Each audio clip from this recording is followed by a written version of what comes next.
Hey, it's W5HRO. Well, I've been building up this Keep Alive supply for the 3 diode negative peak limiter.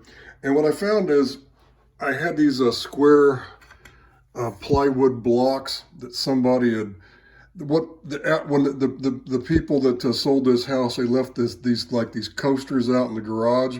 Not coasters, well, they had wheels on them, and they had the thing and there was like you could set something on. They made these so you could put like one in all four corners or something and roll it around if you had something heavy. So I took the coasters off. I thought those are just the right size.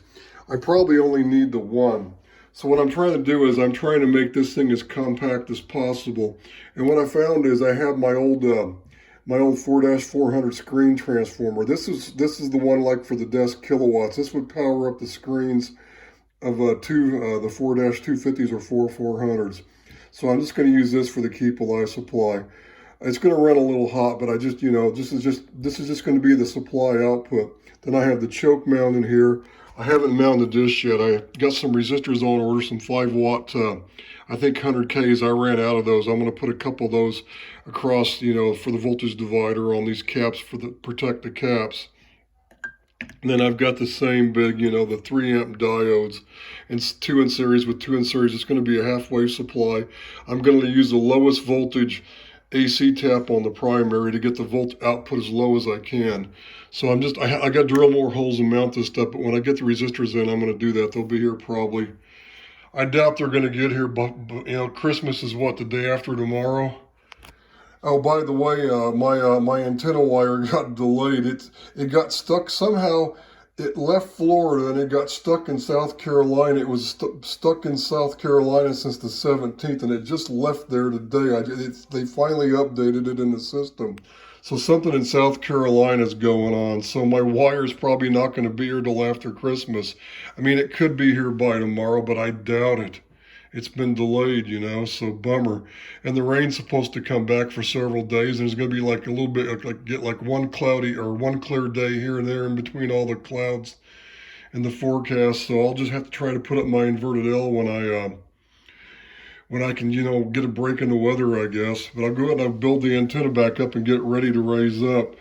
But this is what I'm going to do. I'm going to build this, and what I'm going to do is I'm going to have a screw coming from, well, I'm going to have 2 holes drilled through this cabinet down here on the side. And I'm going to since I've got these blocks, I think I'm only going to need this one for actually, something I'm going to need to mount everything on the plywood. I would like to have had some gray paint like I used on this years ago on the inside on the other wood, but I just, I didn't want to run down the store, and I had some black out in the garage, so I used that. Big deal. But I'm going to put that little block. See, there's the limiter, the 3 diode negative peak limiter. I'm going to mount that little block right here. It's going to be mounted right here. It's the perfect spot for it.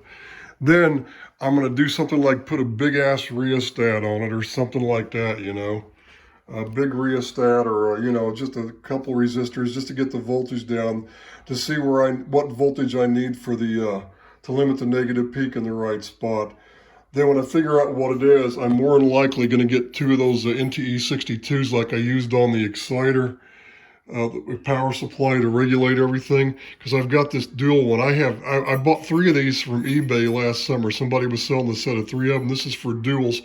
So what I could do is, when I figure out what the voltage is, I can just do the Zener with these pass transistors, and I can just put this. I'll even mount it on ceramic standoffs, one on the top, one on the bottom, and I'll just stick it right here above the limiter.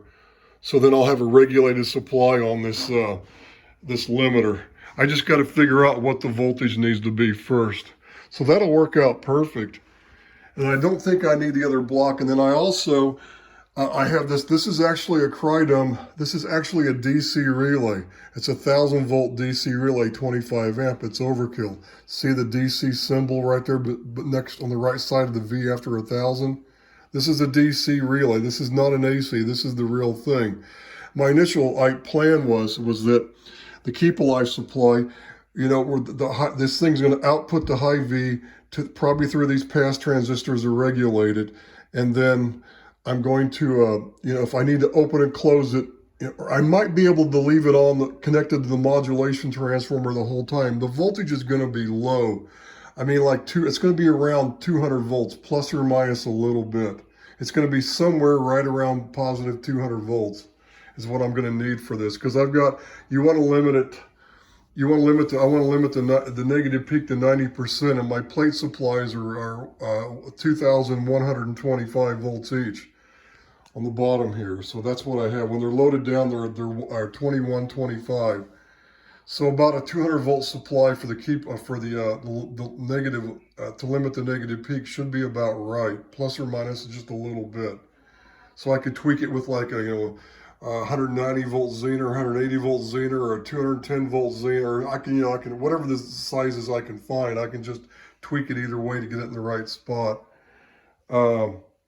But what I was going to do is I was going to use this relay to open and close the connection to the modulation transformer. I don't mean the transformer, I mean to the negative limiter. The problem is it's going to go up through that modulation transformer and to the plate of the tube. And you really don't ever want to, you don't want plate voltage on the tube when you don't have any screen voltage, or anything, or even any grid voltage. But I'm wondering, since the voltage is only going to be like around 200 volts plus or minus a little on this, going through this limiter, going through the transformer up to the plate, I wonder if it's going to be so low it's not really going to do anything. So, but I'm going to try it first without it, and if it winds up being a problem, I'm going to throw this relay in line. And I've already got it mounted on the heatsink, and I can just do the same thing. See, I can just wire it up in series with the connection to the limiter, and I can just mount it up here, with the other stuff. So I have room, and that's what I'm going to do. So I have all the pieces I need. I don't have any more of those NTE62 transistors. I need to get a couple of those. I'm also going to use those because I'm going to I have one more of these too. I'm going to use one here on the speech amp as well, because I'm going to regulate this the plate supply down to 300 volts on this speech amp. That's going to be one of the things I do to it after. The main thing is to get everything else working first, get everything figured out like it used to be, and better with all these improvements. And then I'm going to do that speech amp. I'll modify and finish that up, like by adding the other tube and doing the other after I get this other stuff finished first. But I have to get this thing. I'm not going to modulate on this thing until I get this limiter supply built, because I have to limit that negative peak.